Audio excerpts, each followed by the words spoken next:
That forearm tattoo right there, does that say brother? Yeah. Okay.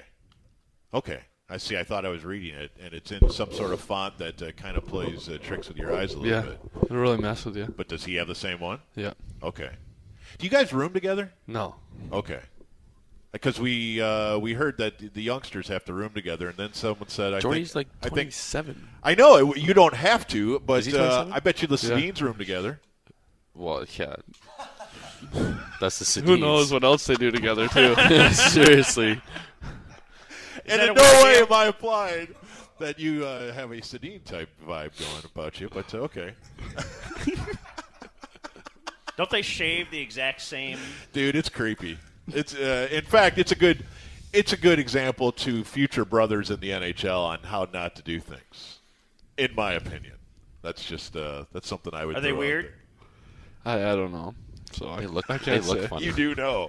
They look weird. They do look weird. You can say it. You're not the captain. Yeah, they look really weird. All right. I think they're odd as shit. Whoa! Oh, sorry.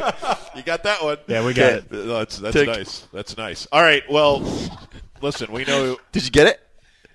Yeah, we Yeah, got quick. it. Yeah, we got it. We're fine. We're Don't fine. worry about it. It was a great moment.